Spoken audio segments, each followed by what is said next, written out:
The Supreme Court has now directed this panel to mediate between the parties to the case and find a solution in 8 weeks. An interim report has to be submitted in 4 weeks.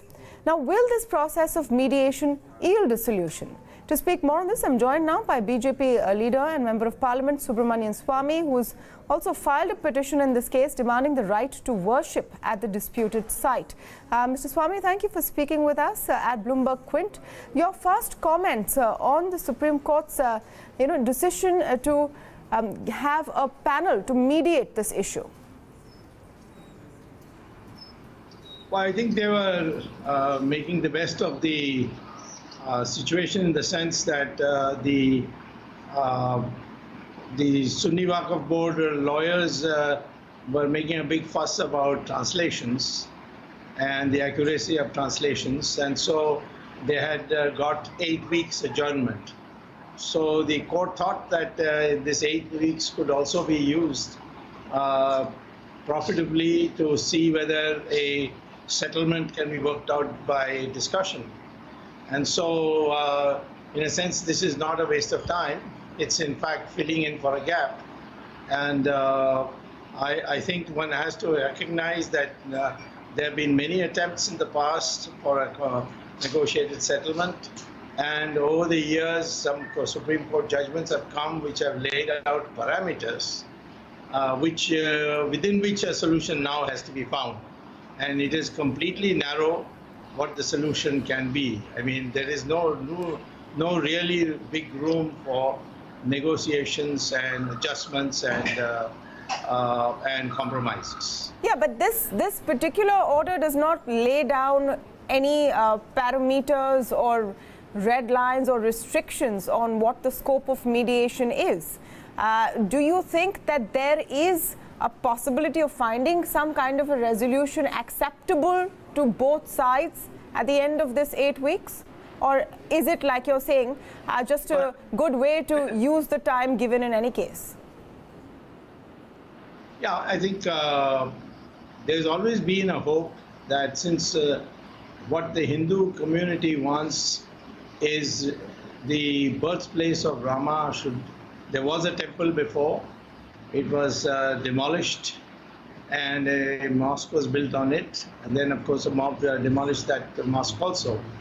And they want that since this was the place where Ram was born, it's a unique place. And that's what faith tells them. And therefore, there has to be a temple there. Now, the Muslim community, which is represented by the Sunni Waqf Board and others, they also have to recognize, which the Supreme Court has in its judgment said, that a mosque is not an essential part of Islamic religion. And mosque can be shifted. It's essentially a place to read namaz, and namaz can be read anywhere. Yeah.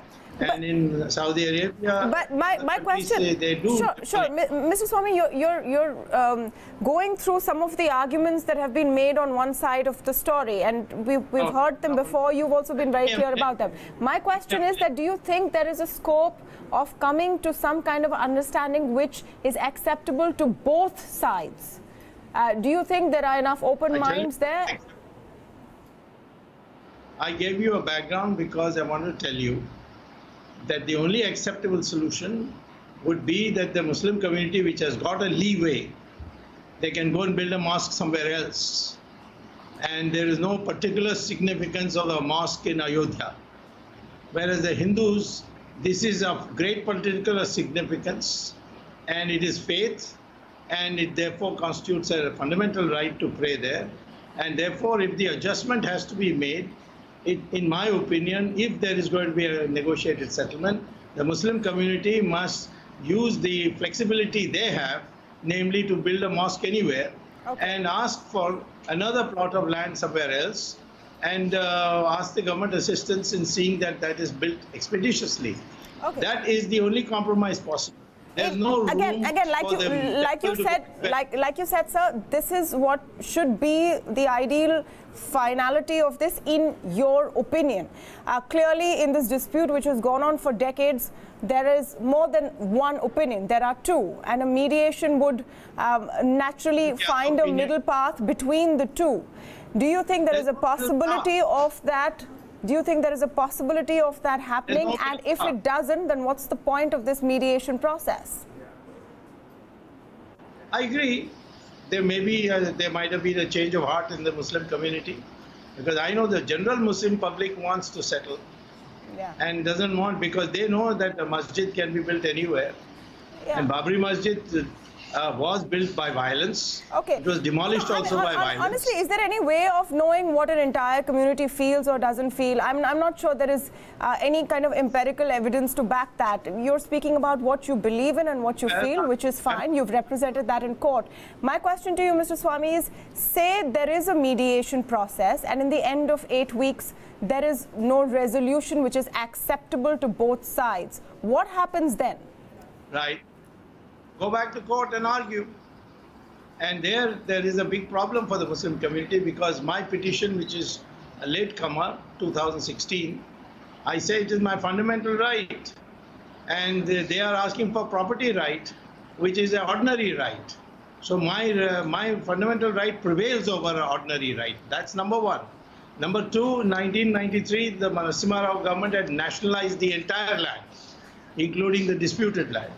And therefore, even if the Sunni Waqf Board, in the unlikely event of winning the suit, have the suit decreed, they will have only the ability to get compensation for the land. The land belongs to the government, and there's no way the Supreme Court can free it from the government, because after the land reform laws, it was a constitutional amendment introduced by Jawaharlal Nehru. It said courts cannot interfere when property is taken over in public interest. Okay, again, that is a petition that you have filed. It is in process. We'll wait and see what happens. Let me come back to what my question is.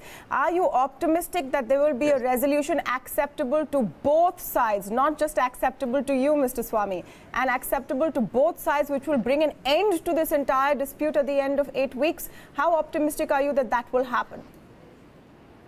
The fundamental point is that the Hindu community will not give up that disputed site, and the government owns that disputed site, and we are sure that in the end the government will have to give it to us after paying compensation in the event, the unlikely event, of the Muslim community winning the case. So, now, what is the only solution possible? Muslims accept what is permitted in their religion, go and build a mosque somewhere else. Again, that is the only solution acceptable to you. So if I understand it, say suppose there is an end to this mediation with a resolution which is not exactly like what you want, for example.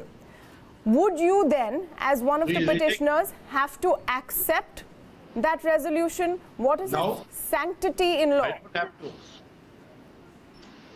Mediation can only be binding on the parties who are between whom the mediation goes on. But the vast Hindu community doesn't have to listen to that. So then are you... Okay, so that answers my question. That answers my question, because I've been wondering legally that in this case there are a certain fixed number of parties. But by extension of this being a political issue for so many years, in people's minds, they all are in a sense a party to this case, whether they're Hindus or Muslims or people who are on neither side or feel that something should happen. Everyone has an opinion on this case. So say there is a decision which doesn't match what a large set of Indians want, on whichever side they are. What happens then? Is there anything binding at the end of this? Will the Supreme Court accept it? If it does, then is it binding, or could it be challenged if any one side is not accepting what has come out of it? You've got a snapshot in the Subramanian. Supreme Court passed an order. They haven't been able to implement it. So the Supreme Court will be very cautious, thinking what is an implementable solution. And they will certainly not ever, in my opinion, give the Ram Janmabhoomi land to the Muslims to build a masjid. That's out of the question. There is no possibility of masjid and mandir coexisting. That's also out. It will be a law and order problem. And there's only one solution. Either you have it or fight it out in court. Okay, like you said, you can say that was your opinion. So we'll leave it at that. But just one last question. One last question. What is your opinion of the choice of Sri Ravi Shankar as one of the mediators? There have been some comments and questions on that, with the point of view that mediators should ideally be neutral. Sri Ravi Shankar has an opinion as strong possibly as yours, which he has made very public. Do you think he's fit to be a mediator in this case? I think he's very much fit. He's a scholar. People have opinions. I can't appoint a single Supreme Court judge if I went by his opinions. Everybody has opinions who are in the public domain.